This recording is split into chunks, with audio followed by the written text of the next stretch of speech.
The Battle of Red Mountain. The following is a transcript of the words of Lord Vivek, addressed to the descendant priest. Breed.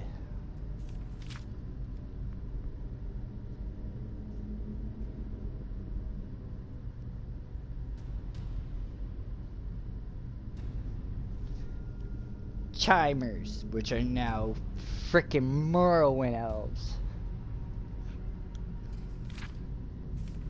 Yeah, read that. Read that. Only then did the Chimer and Dwemer put away their strife and join together to cast out the invaders. Once the Nords were driven out, General Nerevar of the Chimer and General Dulmak of the Dwemer, who had come to love and respect one another, resolved to make peace between their peoples. In that time I was but a junior counselor of Nerevar, and Nerevar's queen, Elmalaxa, and his other favorite counselor, Sotha Sil, always doubted that such a peace might long survive, given the bitter disputes between the Chimer and the Dwemer.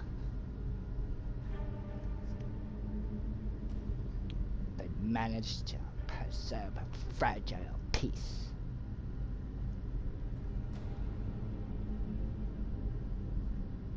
Oh, damn, Mr. he brought some motherfucking evidence. Proof that the High Engineer, Kagranok of the Dwemer, had discovered the heart of Lorkhan, and that he learned how to tap its powers and was building a new god. A mockery of the Chimer faith.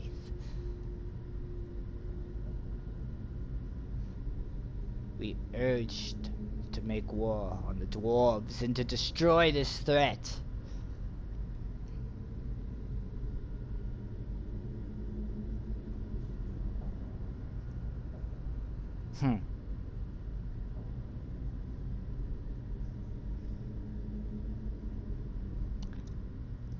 Halamania, the sacred temple of Azura, confirmed that all the Dagother said was indeed true, and that the creation of a new god of the Dwemer should be prevented at all cost.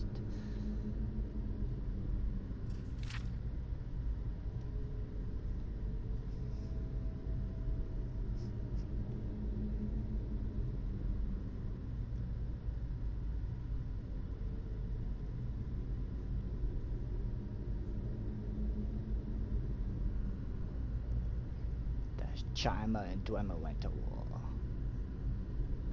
The Dwemer were well defended by the fortress at Red Mountain, but Neverer Cunning drew most of Dumak's armies out into the field and pinned them there. A small group of companions could make their way into the heart chamber.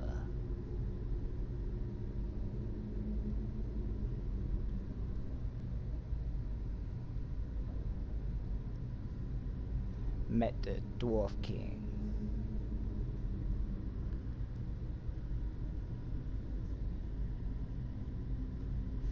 Kagranok turned his tools upon the heart, and Neverer said he saw Kagranok and all his Dwemer companions at once disappear from the world. In that instant, Dwemer everywhere disappeared without a trace, but Kagranok's tools remained, and Dagoth seized them, and he carried them to Nerevar, saying, "That fool Kagranok has destroyed his own people with these things. We should destroy them right away, lest they fall into the wrong hands."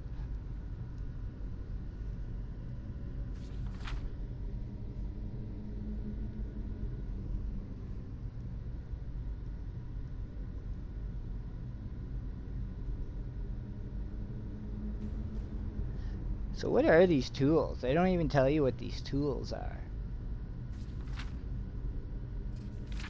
So whatever these tools are, hitting that heart is what made the dwarves disappear.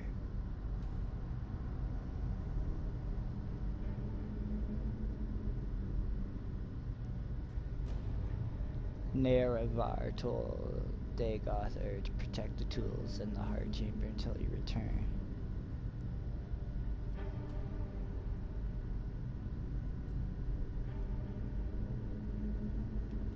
The Dwemer had used special tools to turn their people into immortals, and that the heart of Lorcan held wondrous powers.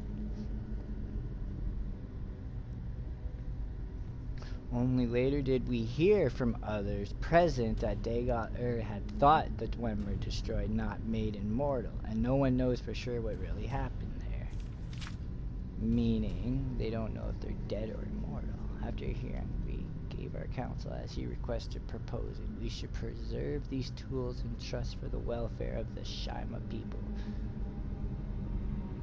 And who knows, perhaps the Dwemer are not gone forever, but merely transported to some distant realm from which they may someday return to threaten our security once again. Therefore, we need to keep these tools to study them and their principles so that we may be safe in future generations.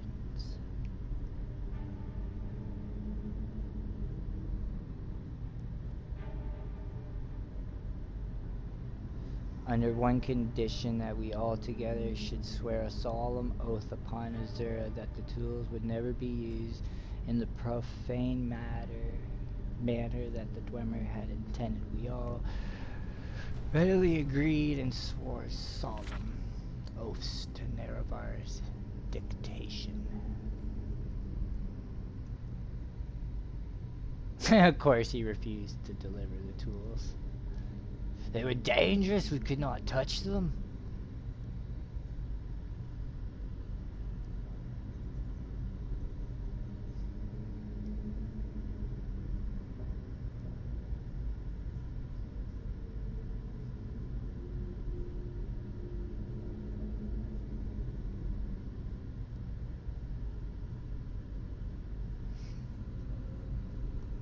Sothasil.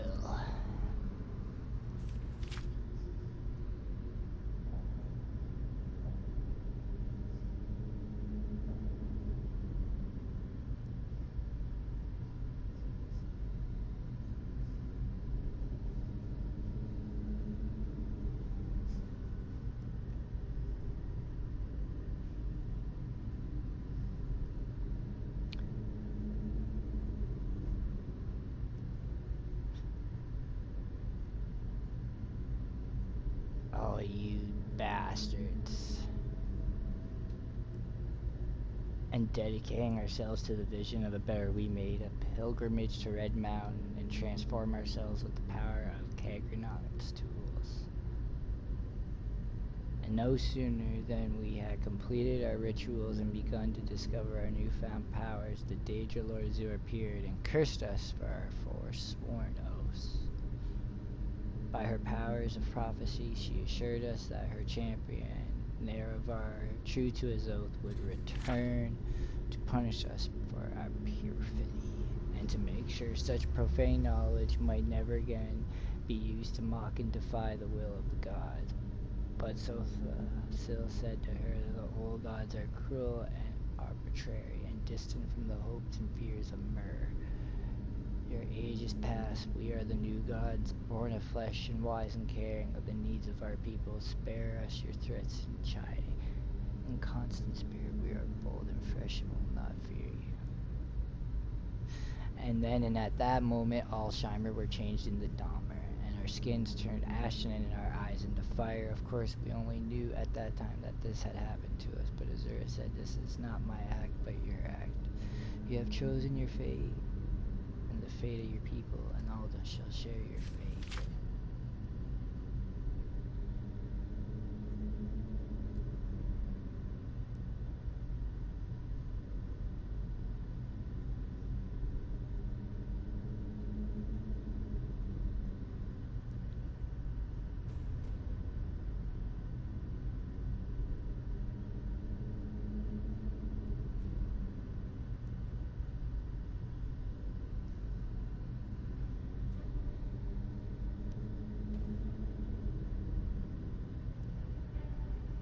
Wait a minute, wait. No longer barbarians trembling before ghosts and spirits, but civilized Mer speaking directly to their immortal friends and patrons.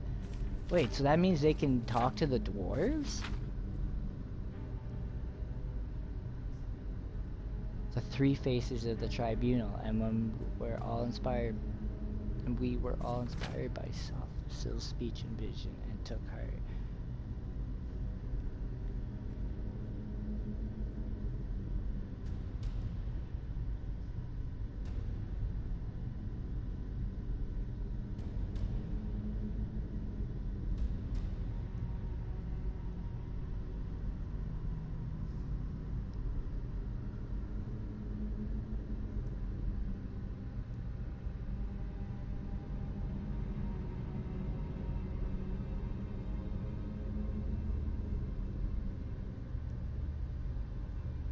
Huh.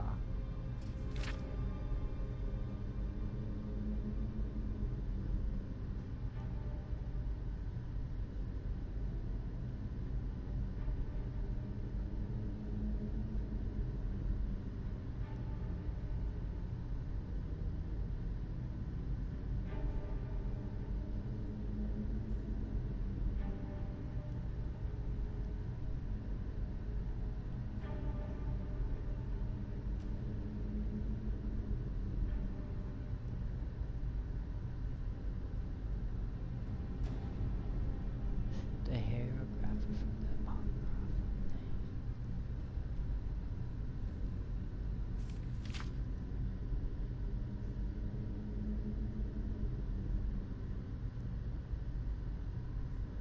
Oh, that explains it all. That's crazy.